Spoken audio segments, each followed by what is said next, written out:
All right. That's it. Let's wake up. Yes, it's wake up time. Hey, yo, wake up. Woo! It's Latin for many. Tick. Now suck your blood. Now suck Politics. your blood. Russia, Russia, Russia. Russia, Russia, Russia. Russia, Russia, Russia. Welcome to Chinese News! Our top news! There's a couple pictures here to start things off. First one is Xi Jinping at the Olympics, wearing a mask, waving to the crowd. And then Putin, power move, no mask. No mask. Wow. And I like the screenshot because it's got like Ukraine, like highlighted. I don't know if it's a Ukrainian, whatever sport this is that Putin's at. He looks very lonely, by the way. Athlete or something. Yeah. But who's really in charge? It's taking a little power now. Xi or Putin? Yeah, I mean, those two pictures, they can't be compared. Putin's all alone. He's sitting in a chair. Didn't know anybody was watching him. Xi is standing up there, getting clapped at, surrounded by subordinates. Well, it is in China. The Two Olympics. different situations. Yeah, okay. And then we got this headline here, which, of course, serves as some kind of propaganda from the New York Post. White House says Russia invasion of Ukraine could happen at any time. Yeah. Oh, this is that guy, that Ned guy. Yeah, the Ned guy. He's back. The CIA agent. Yeah, yes, the ex-CIA. Yeah, there is no ex-CIA. But yeah, ex, quote unquote. Yeah, you're right. Yeah, this is just more of the same kind of playbook that before Canary Cry News Talk ever even existed, before 2016, before 2012 even. The U.S. government, the White House, was very good at stoking fears with, foreign nations doing things. And creating justification for war or occupancy or whatever. This is just more of the same here. We're talking wars. There are so many pictures of Ned. Mm-hmm. Wait, are you looking? That's not Ned. I'm looking at Jake. I'm looking at Jake Sullivan. Yeah, okay. No, I thought it was Ned. Wow, okay. Ned and Jake Sullivan. Are they all Jake Sullivan? All these guys look the same, man. They're clones. Weird. Yeah. Okay, this is all Jake Sullivan. Anywho, yeah, there's nothing new in this article except for creating expectation closer and closer. That's part of the strategy of this thing, of any thing like this, is you drone on and on and on and on and on and on and on and on and on and on for weeks about the risks and how it could happen until people just don't care anymore. Mm-hmm. And it's working. It's a very good strategy. It works. Yeah. And you shall hear wars and rumors of wars. That's all it is. And boom, boom, boom. Wars and rumors of wars. And like we've said in the past, it's very possible that there will be some sort of armed conflict in Ukraine, not for any other reason besides our economy is failing. The current central banking system is failing. We need a war, A, to cover up losses, and B, to get the military industrial complex cranking again as one of our reserve mechanisms for economic stability in the U.S. It's just the way we're set up. It's what we have to do. It has nothing to do with anything they want to tell you about. It's all economics. Yep. And of course, because it's Ukraine, Biden, does he want to get involved? Does he want to get in there? Oh, yeah. Boots there's on the more ground in Ukraine. There's some activity in that direction. But before we get to that story, real quick here. The New World Order. This is an op-ed, CNBC.com. The author, Frederick Kemp, who is, I had to look him up. I was like, who is this guy? Yes. CEO and president of the Atlantic Council. I knew it. Okay. I wouldn't have come up with the Atlantic Council, but he's a shady guy. Shady. Well, let's see what he has to say. Op-ed. Xi and Putin tout a redistribution of power in the world, and they aren't shy about their ambitions. I've been saying this for a while about the whole China Russia collaboration. I like the first line of this article. It's a paragraph sentence all by itself. This is big. That's what the article starts with. Oh, This is big. powerful. Apparently, it's really big. The two leading authoritarians of our time have declared unprecedented common cause, perhaps even a de facto security alliance, with aspirations of shaping a new world order. Ooh, fun. Get this, though, not just a new world order, to replace the one fashioned by the United States and its partners after World War II.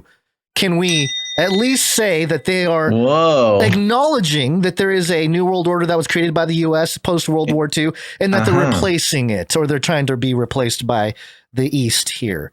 I mean, come on. This is, if you have any friends or relatives that are like, new world order, big conspiracy nonsense. No, this is a guy from the CEO of the Atlantic Council saying Russia and China trying to make a new world order to replace our new world order. Yeah. Well, and this goes into what we were kind of saying about, the theory that's been sort of developing when it comes to things like the new world order and what exactly the structure of the elite enterprises of this world are, because they're obviously not all on the same page. No. And the conspiracy theory, go-to is, they're faking it. They have to pretend to not be on the same page because that's the deception. And I think that's just too easy of an answer and not sufficient, and even possibly disinformation, planted disinformation. Yeah. And yet it is one that is so often jumped to when you start trying to actually critically analyze the structure of that whole theory. Now, of course, we are in agreement that there is, there are groups of very powerful, seemingly, at least allegorically, reptilian beings walking around this earth who have big plans for the rest of us, and they don't necessarily care about our well-being.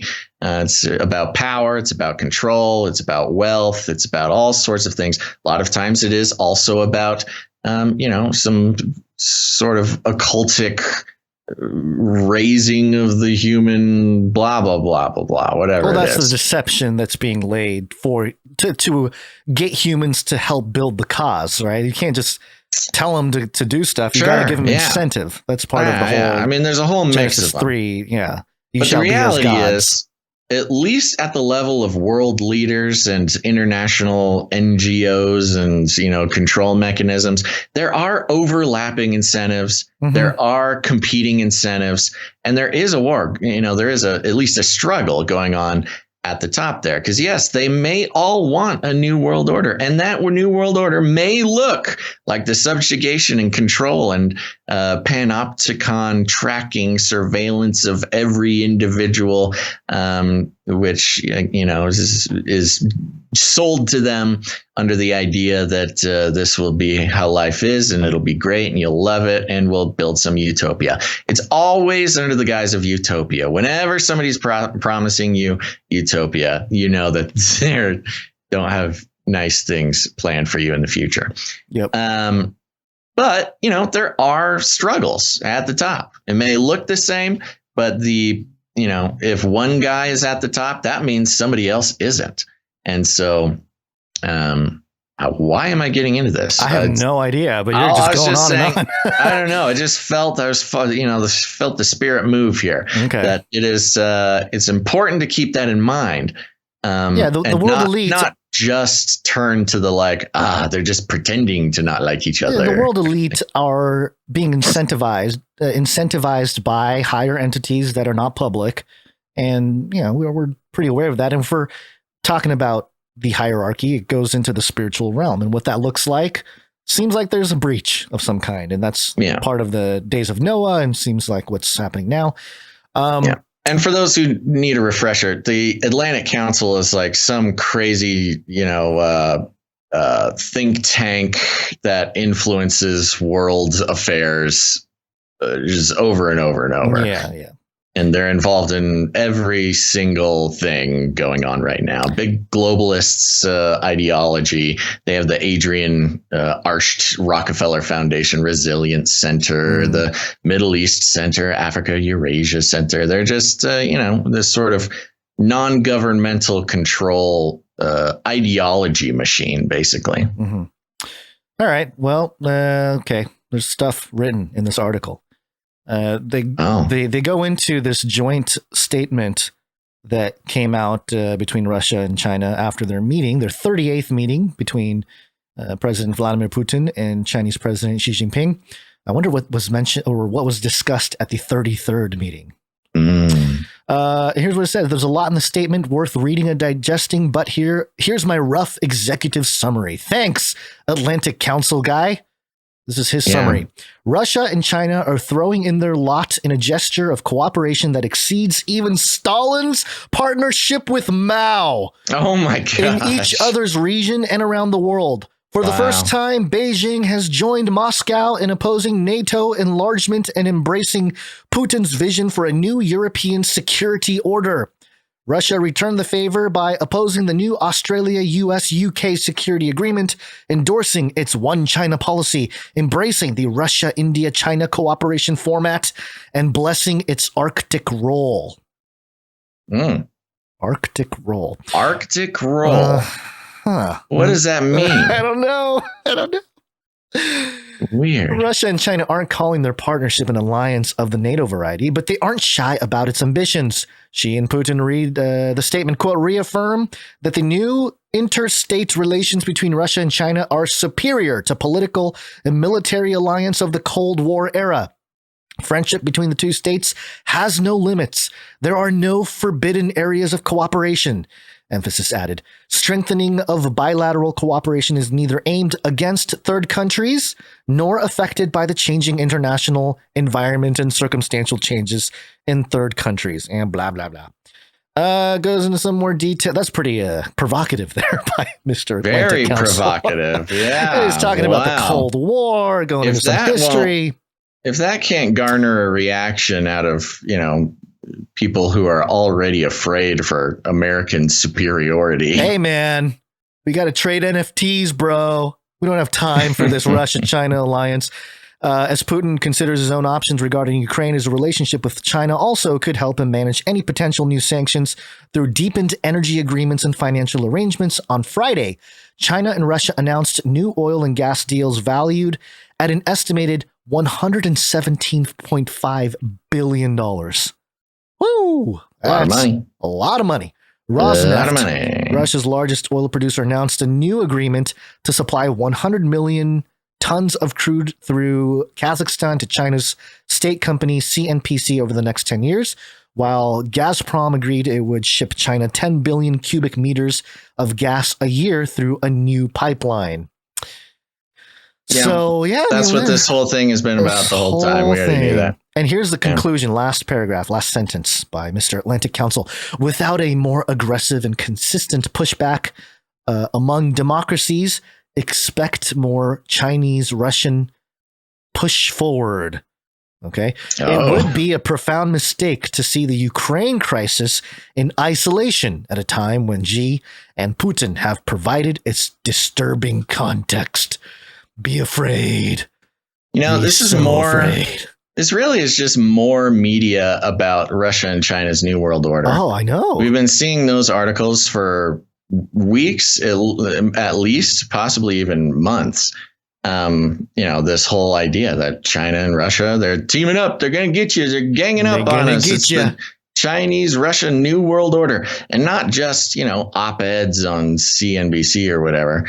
But CNN, Fox is talking about it. Everybody's talking about it. This is a full-fledged, media campaign to create this sort of multi-headed beast that is forming in the East. That is putting the American way of life at risk. It truly is the it's kind of like the wild card that you play when your president's approval ratings are so low. You have to create a crisis to make him look good. You need a common enemy. Yeah, common enemy. Speaking of which, why don't you take this one here? I am doing that. This is over on Yahoo News. It's mirrored from Reuters. Along the same lines here, the headline, U.S. troops arrive in Poland to reinforce Eastern European allies. Look at the picture.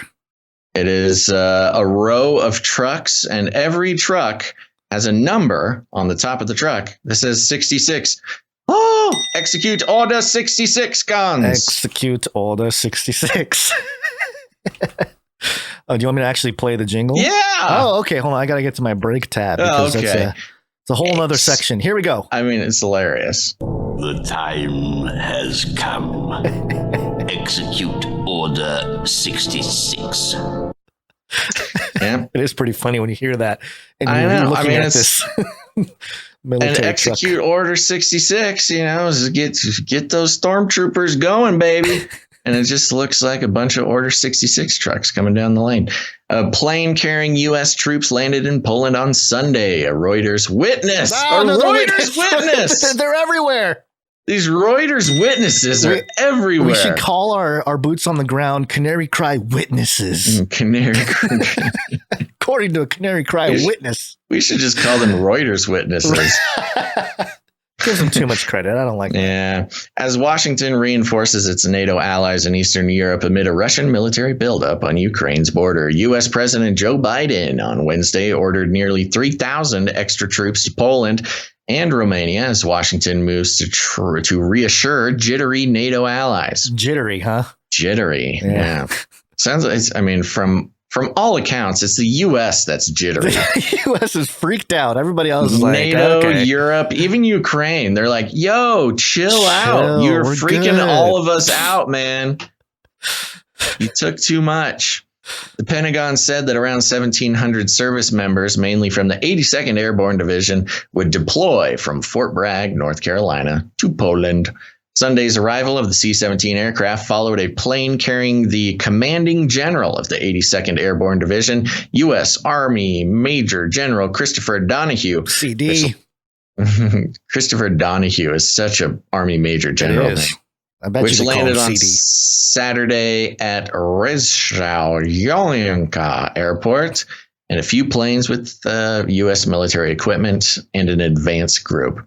It was not immediately clear how many troops arrived, but a C-17 aircraft is designed to drop 102 paratroopers and their equipment, according to the U.S. Air Force website. Yeah, so Reuters, apparently they didn't have a Reuters witness to tell them how many troops landed, or I guess we're on this one individual plane, but they did have a Reuters witness who could Google what a C-17 aircraft is for. Quote, our national contribution here in Poland shows our solidarity with all of our allies here in Europe. And obviously, during this period of uncertainty, we know that we are stronger together, Donahue said on Sunday. Wow. Yeah, that's an old trope, political trope. Stronger together. Stronger together. Polish Defense Minister Mariusz Błaszczak said minutes after the plane landed that this was the first group of American soldiers from an elite unit. Ooh, are they lizard soldiers? Elite quote, unit.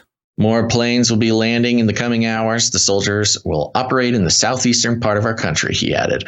Russia has denied plans to invade the Ukraine. Meow, meow, meow. This is interesting because before all of this, there was a very strange, Poland was basically being abused by the rest of Europe.